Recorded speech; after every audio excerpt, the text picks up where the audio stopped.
नमस्कार दोस्तों, स्वागत है आपका गरुड़ पुराण में। आज हम देखेंगे नवव्यूहार्चन विधि पूजानुक्रम निरूपण। तो आइए दोस्तों शुरू करते हैं। श्री हरि ने रुद्र से कहा, गरुड़ ने कश्यप ऋषि को जो नवव्यूह की विधि का वर्णन सुनाया था उसको अब मैं कह रहा हूँ, आप सुने।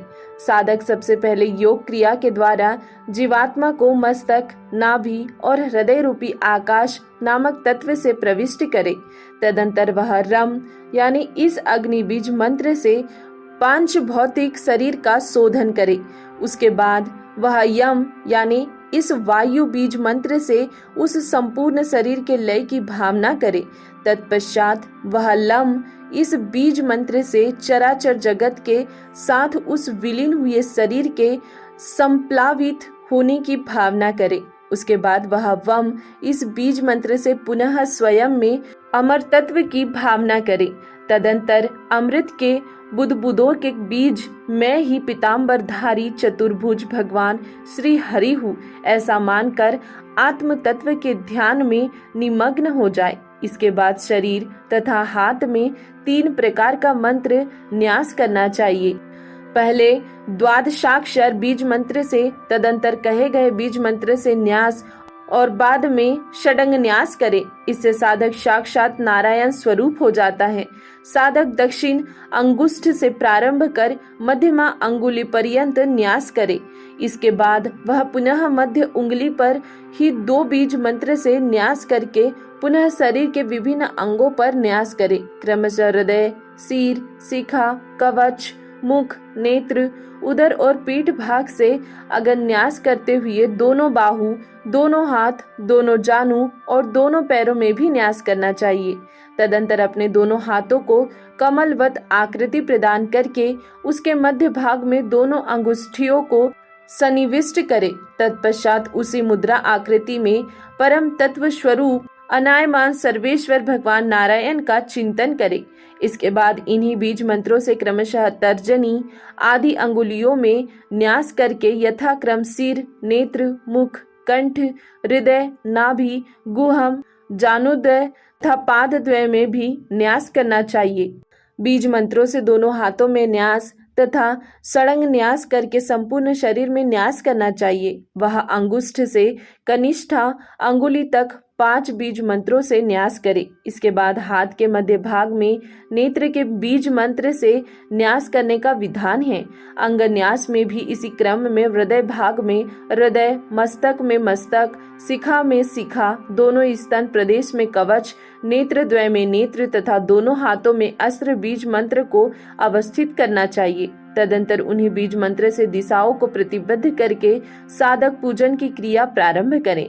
सबसे पहले एकाग्रचित होकर उसको अपने हृदय में योग पीठ का ध्यान करना चाहिए। उसके बाद वह आग्नेय आदि पूर्व दिशा में यथाक्रम धर्म, ज्ञान, वैराग्य और ऐश्वर्य को विन्यस्त करके पूर्व आदि दिशाओं में अधर्म आदि का न्यास करे।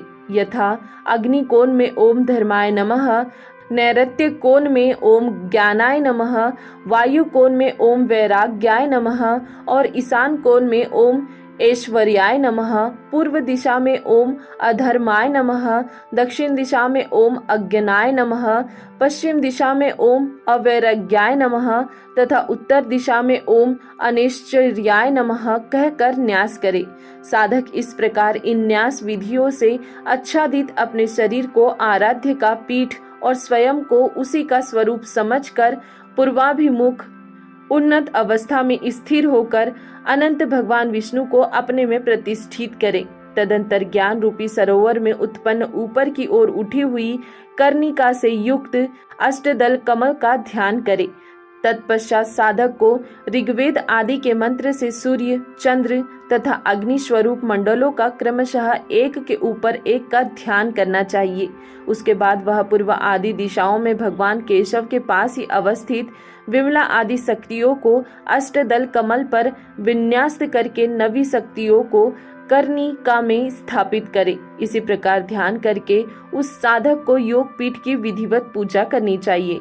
तत्पश्चात वह पुनः मन से भगवान विष्णु का अंग सहित आवाहन कर उस योग पीठ में उन्हें प्रतिष्ठित करे।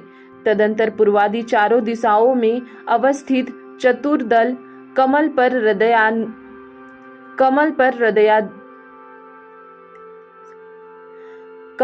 हृदय आदि न्यास करना चाहिए। कमल के मध्य भाग में तथा कोनों पर अस्त्र मंत्र का न्यास करे, अर्थात उसके पूर्व दल में हृदयाय नमः, दक्षिण दल में सिर से स्वाहा, पश्चिम दल में शिखाय वसठ, उत्तर दल में कवचाय हूम, मध्य में नेत्र त्रयाय वैसठ तथा कोण में अस्त्राय फट कहकर न्यास करना चाहिए।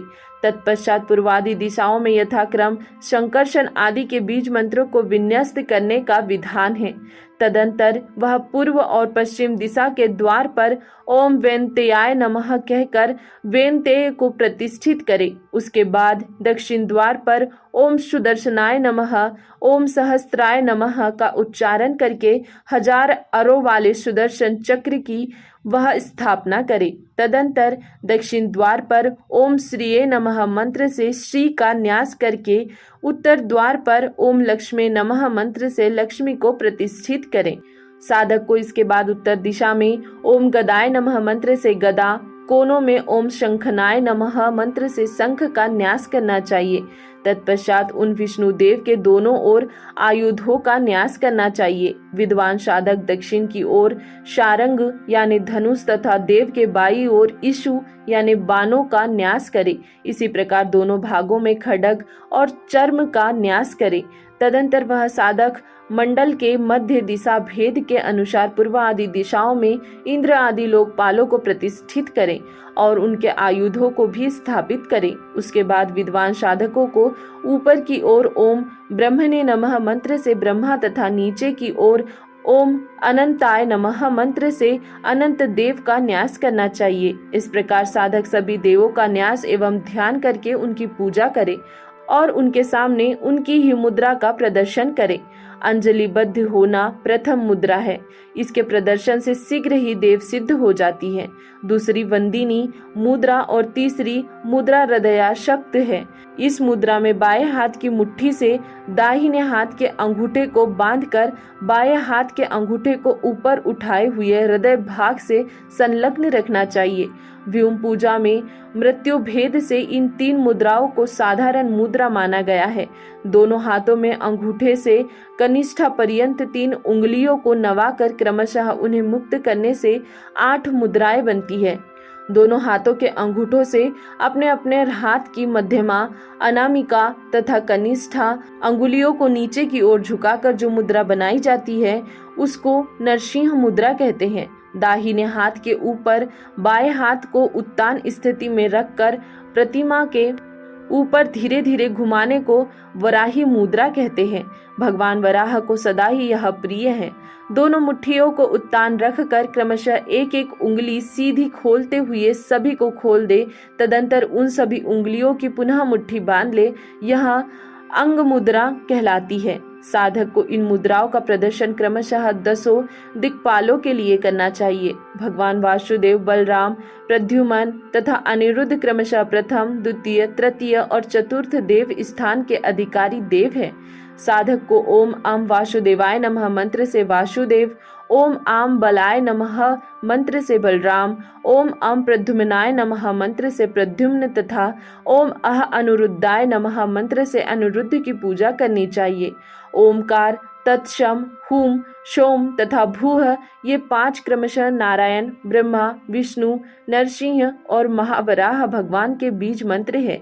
इसीलिए साधक ओम नारायणाय नमः मंत्र से भगवान नारायण, ओम तत्सद ब्रह्मणे नमः मंत्र से पद्म योनि ब्रह्मा और हुम विष्णुवे नमः मंत्र से विष्णु, ओम अक्षोह नरसिंहाय नमः मंत्र से नरसिंह तथा ओम भूव महावराहाय नमः मंत्र से आदि वराह का पूजन करें।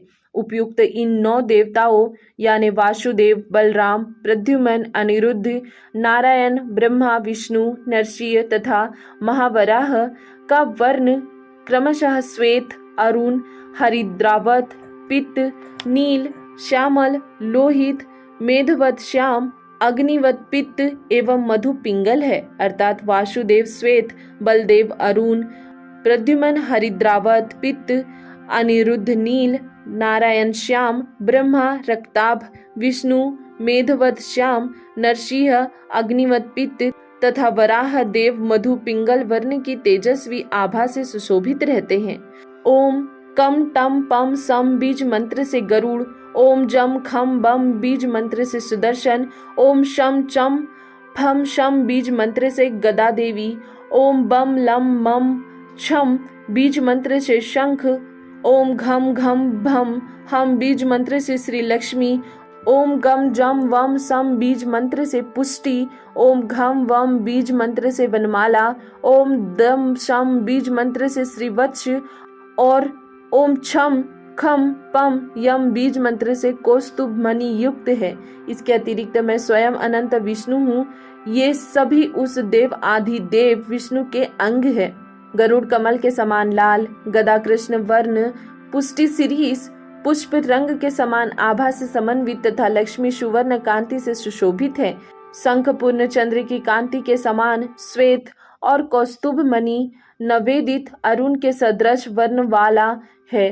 चक्र सहस्त्र सूर्यों की कांति के सदृश और श्रीवत्स कुंद पुष्प के समान श्वेत है। वनमाला 5 वर्णों से युक्त पंचवर्णी और अनंत भगवान मेघ की भांति श्याम वर्ण का है। जिन अस्त्रों के रंगों का वर्णन यहाँ नहीं किया गया है वे सभी विद्युत कांति के समान हैं। भगवान विष्णु के इन समस्त अंगों को पुंडरीकाक्ष नामक विद्या से अर्घ्य और पाद्य आदि समर्पण करते हैं। दोस्तों आज के लिए इतना ही। इसके आगे देखेंगे हम अगले वीडियो में। तब तक के लिए धन्यवाद।